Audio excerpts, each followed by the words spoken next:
teman-teman, kami kelompok 1 dalam mata kuliah demografi akan mempresentasikan hasil diskusi kelompok kami dengan judul yang kami bawakan adalah konsep dan ruang lingkup demografi, di mana ibu dosen pengampu dalam mata kuliah ini adalah Ibu Rohani SPD MSI, dengan anggota kelompok yaitu Friska Siahaan, Ridwan Gurning, dan Sarah Novita Silalahi. Dan berikut adalah sajian presentasi kami. Pertama-tama, kami akan membacakan mengenai latar belakang daripada presentasi kami. Dibanding dengan negara-negara berkembang lainnya, Indonesia menempati kedudukan keempat setelah Cina dan India dalam jumlah penduduk, pertumbuhan penduduk yang meningkat, dan berkaitan dengan kemiskinan dan kesejahteraan masyarakat. Pengetahuan tentang aspek-aspek dan komponen demografi seperti fertilitas, mortalitas, serta morbiditas, migrasi, ketenagakerjaan, perkawinan, dan aspek rumah tangga dalam keluarga akan membantu para penentu kebijakan dan perencana program untuk dapat mengembangkan yang namanya program pembangunan kependudukan dan peningkatan kesejahteraan masyarakat yang tepat pada sasarannya. Masalah utama yang dihadapi di bidang kependudukan di Indonesia adalah masih tingginya jumlah penduduk dan tidak seimbangnya penyebaran dan struktur umur penduduk. Program kependudukan dan keluarga berencana bertujuan untuk turut serta menciptakan kesejahteraan ekonomi dan sosial bagi seluruh masyarakat yang ada di Indonesia melalui usaha-usaha perencanaan dan pengendalian penduduk. Dengan demikian, diharapkan tercapailah keseimbangan yang baik antara jumlah dan percepatan pertumbuhan penduduk dengan perkembangan produksi dan jasa. Materi yang pertama mengenai pengertian demografi. Demografi berasal dari bahasa Yunani, yaitu demos yang berarti rakyat atau penduduk, dan grafien yang berarti menulis. Jadi, demografi adalah tulisan-tulisan atau karangan-karangan mengenai rakyat atau penduduk. Beberapa ahli pun punya pendapat masing-masing tentang pengertian dari demografi itu sendiri. Yang pertama, menurut Johann Schultz, demografi adalah ilmu yang mempelajari hukum ilahi dalam perubahan-perubahan pada umat manusia yang tampak dari kelahiran, kematian, dan pertumbuhannya.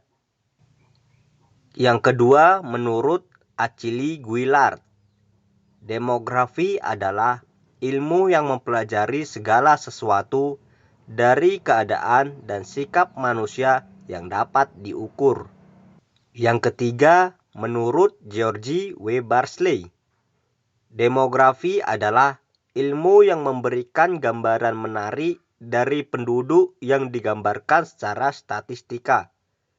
Demografi mempelajari tingkah laku keseluruhan dan bukan tingkah laku perorangan. Yang keempat, menurut Philip M. Hauser dan Dudley Duncan, demografi adalah ilmu yang mempelajari tentang jumlah, persebaran teritorial, dan komposisi penduduk, serta perubahan-perubahan yang sebab-sebab perubahan tersebut. Yang kelima, menurut Davy Glass, demografi adalah ilmu yang secara umum terbatas untuk mempelajari penduduk yang dipengaruhi oleh proses demografis, yaitu fertilitas, mortalitas, dan migrasi. Yang keenam, menurut Donald J. Bogue, demografi adalah ilmu yang mempelajari secara statistika dan matematika tentang besar, komposisi, dan distribusi penduduk, serta perubahan-perubahannya sepanjang masa melalui bekerjanya 5 komponen demografi, yaitu kelahiran, kematian, perkawinan, migrasi, dan mobilitas sosial. Dari beberapa pendapat para ahli tersebut, dapat dikatakan bahwa demografi merupakan ilmu yang mempelajari persoalan dan keadaan perubahan-perubahan penduduk, atau dengan kata lain, segala hal ihwal yang berhubungan dengan komponen-komponen perubahan tersebut, seperti kelahiran, kematian, migrasi, sehingga menghasilkan suatu keadaan dan komposisi penduduk menurut jenis kelamin tertentu. Materi yang kedua mengenai ruang lingkup demografi. Dalam sejarah perkembangan demografi, timbul masalah mengenai pembagian cabang ilmu ini. Menurut Methors dan Skirt, masalah penduduk dapat dibedakan menjadi masalah kuantitatif dan masalah kualitatif yang membahas penduduk dari segi genetis dan biologis. Gagasan ini tidak mendapat dukungan. Jadi, walaupun demografi menggunakan banyak hitungan, tapi juga dapat bersifat kualitatif. Sedangkan ilmu hayat tidak lepas dari usaha-usaha kuantitatif. Hal demikian memberikan kesan kepada orang kebanyakan bahwa demografi hanyalah penyusunan statistik penduduk, padahal tidak sepenuhnya demikian. Hal ini memang bisa dimengerti oleh karena pelopor-pelopor ilmu demografi seperti Sussmills, Guillard, dan Wolfe menganggap demografi sebagai semacam tata buku biososial atau biosocial bookkeeping. Jadi, memang angka-angka itu penting, tetapi angka-angka tersebut harus dinyatakan hubungannya, setelah itu baru bisa dinamakan ilmu demografi. Pur demografi atau juga disebut demografi formal menghasilkan teknik-teknik untuk menghitung data kependudukan. Dengan teknik-teknik tersebut, kita dapat memperoleh perkiraan penduduk di masa yang akan datang maupun masa lampau. Teknik-teknik ini sering kelihatan menakjubkan dalam mempunyai kegunaan besar. Tetapi teknik-teknik tersebut jarang menyajikan jawaban dan pertanyaan-pertanyaan sosial tentang mengapa bentuk atau proses peristiwa kependudukan terjadi. Untuk menjawab pertanyaan mengapa, kita memerlukan ilmu lain yang biasa disebut dengan sociological demography. Population studies, demographic sociologis atau studi kependudukan. Ilmu ini merupakan penghubung antara penduduk dan sistem sosial, dengan harapan dapat memecahkan pertanyaan dasar bagaimana kita memberi pengertian kepada orang awam melalui proses analisis kependudukan. Jadi, dapat dikatakan bahwa demografi dan studi kependudukan saling melengkapi, di mana studi kependudukan menjadi dasar teori dari analisis yang dilakukan dengan menggunakan demografi murni, dan demografi murni memperkuat teori yang ada dalam studi kependudukan secara ilmiah melalui proses kuantitatif atau statistik dan matematika.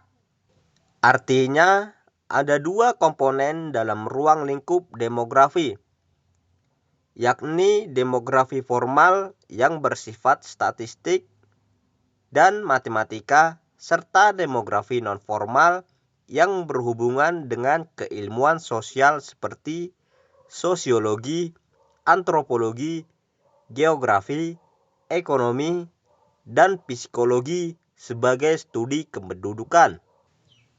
Sekarang lebih disadari bahwa demografi tidak dipelajari secara murni terlepas dari variabel-variabel non-demografis seperti ekonomi, sosiologi, geografi, politik, dan sebagainya. Jadi, demografi bukan lagi merupakan ilmu yang berdiri sendiri secara teoritis, tetapi lebih menyerupai ilmu pengetahuan interdisipliner atau ilmu yang melibatkan disiplin ilmu lain dalam perkembangannya. Materi yang ketiga mengenai tujuan dan manfaat demografi. Ilmu demografi digunakan oleh para ahli umumnya terdiri dari 4 tujuan pokok, yaitu yang pertama, mempelajari kuantitas dan distribusi penduduk dalam suatu daerah tertentu. Yang kedua, menjelaskan pertumbuhan penduduk masa lampau, penurunannya, dan persebarannya dengan sebaik-baiknya dan dengan data yang tersedia. Yang ketiga, mengembangkan hubungan sebab akibat antara perkembangan penduduk dengan semacam-macam aspek organisasi sosial. Yang keempat, mencoba meramalkan pertumbuhan penduduk di masa yang akan datang dan kemungkinan-kemungkinan konsekuensinya. Pada akhirnya, keempat tujuan pokok tersebut akan bermanfaat untuk yang pertama, perencanaan pembangunan yang berhubungan dengan pendidikan, perpajakan, kemiliteran, kesejahteraan sosial, perumahan, pertanian, dan lain-lain yang dilakukan pemerintah menjadi lebih tepat sasaran jika mempertimbangkan komposisi penduduk yang ada sekarang dan yang akan datang. Yang kedua, evaluasi kinerja pembangunan yang dilakukan oleh pemerintah dengan melihat perubahan komposisi penduduk yang ada sekarang dan yang lalu beserta faktor-faktor yang mempengaruhinya. Yang ketiga, melihat peningkatan standar kehidupan melalui tingkat harapan hidup rata-rata penduduk, sebab tidak ada ukuran yang lebih baik kecuali lamanya hidup seseorang di negara yang bersangkutan. Yang keempat, melihat seberapa cepat perkembangan perekonomian yang dilihat dari ketersediaan lapangan pekerjaan, persentase penduduk yang ada di sektor pertanian, industri, dan jasa. Yang selanjutnya adalah konsep dasar demografi. Konsep dasar demografi meliputi 3 komponen dasar. Yang pertama adalah kelahiran atau fertilitas atau natalitas. Fertilitas sebagai istilah demografi diartikan sebagai hasil reproduksi yang nyata dari seorang wanita atau sekelompok wanita, di mana natalitas mempunyai arti yang sama dengan fertilitas, hanya saja berbeda ruang lingkupnya. Fertilitas mencakup peranan kelahiran pada perubahan penduduk, sedangkan natalitas mencakup peranan kelahiran pada perubahan penduduk dan reproduksi manusia. Untuk menghitung fertilitas, ada 2 macam pendekatan, yaitu yang pertama, yearly performance, yang kedua adalah reproductive history atau cumulative fertility. Yang kedua adalah kematian atau death, yang disebut juga dengan mortalitas. Mortalitas merupakan salah satu di antara 3 komponen demografi yang dapat mempengaruhi perubahan penduduk. Data kematian sangat diperlukan antara lain untuk proyeksi penduduk guna perencanaan pembangunan berkelanjutan. Ukuran kematian menunjukkan suatu angka atau indeks yang dipakai sebagai dasar untuk menentukan tinggi rendahnya tingkat kematian suatu penduduk. Mortalitas dapat berarti faktor yang berkebalikan dengan fertilitas yang sudah dijelaskan di atas, yakni faktor yang malah mengurangi jumlah penduduk. Yang ketiga adalah migrasi atau perpindahan. Migrasi merupakan bagian dari mobilitas penduduk. Artinya, migrasi merupakan proses perpindahan penduduk dengan tujuan menetap dari suatu tempat ke tempat lain yang melampaui batas politik atau negara ataupun batas administrasi dalam satu negara atau wilayah tertentu. Ada 4 faktor yang mendorong perpindahan. Yang pertama adalah faktor pendorong dari daerah asal. Yang kedua, faktor penarik dari tempat tujuan. Yang ketiga, rintangan-rintangan yang menghambat perpindahan, misalnya seperti biaya. Dan yang terakhir adalah yang keempat, adalah faktor-faktor yang bersifat pribadi, misalnya karena merantau, seperti studi, berdagang, dan lain sebagainya. Atau karena pernikahan dan memaksa harus berpindah. Materi selanjutnya akan saya sampaikan mengenai dinamika penduduk, sebab dan akibatnya. Seperti kita ketahui, pertumbuhan penduduk adalah keseimbangan yang dinamis antara kekuatan-kekuatan yang menambah dan kekuatan-kekuatan yang mengurangi jumlah penduduk.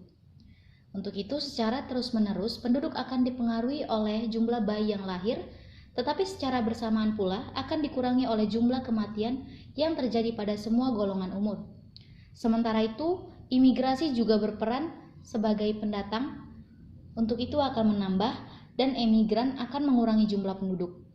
Jadi, dapat disimpulkan bahwa pertumbuhan penduduk diakibatkan oleh 4 komponen, yaitu kelahiran atau fertilitas, kematian, mortalitas, immigration atau imigrasi masuk, dan out immigration atau imigrasi keluar.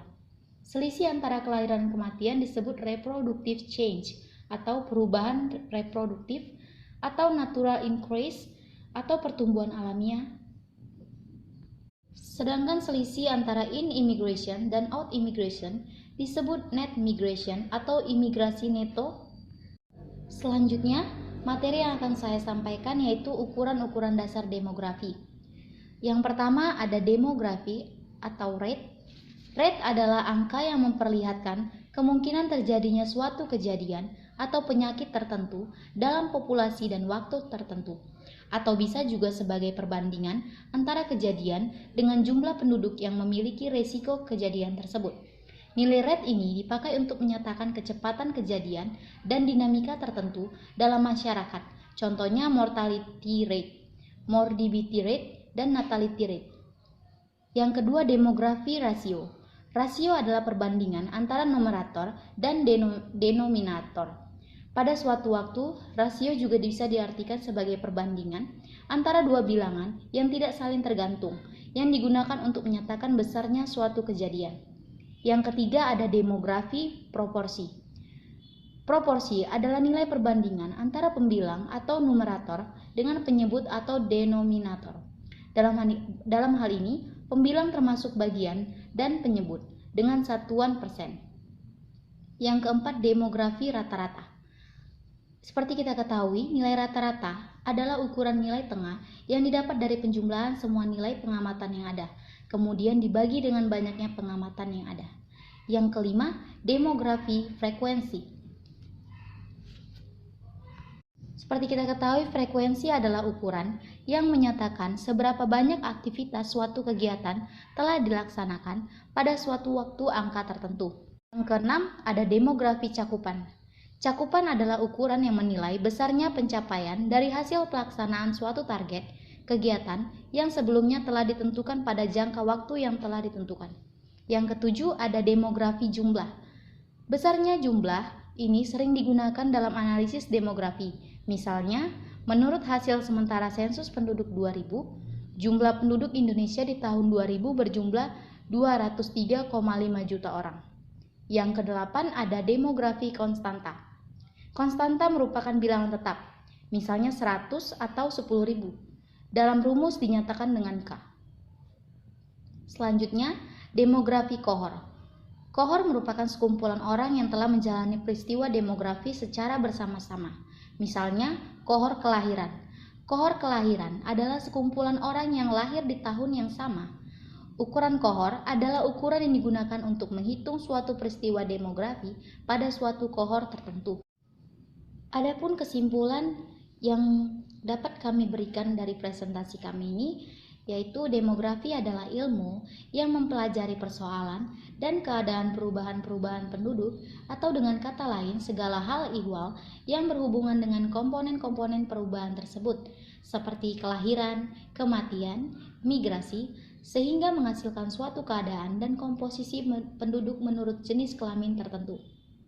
Konsep dasar migrasi mencakup 3 komponen, yakni kelahiran atau fertilitas, kematian atau mortalitas, dan migrasi atau perpindahan penduduk. Demikian hasil presentasi kami. Saya ucapkan terima kasih.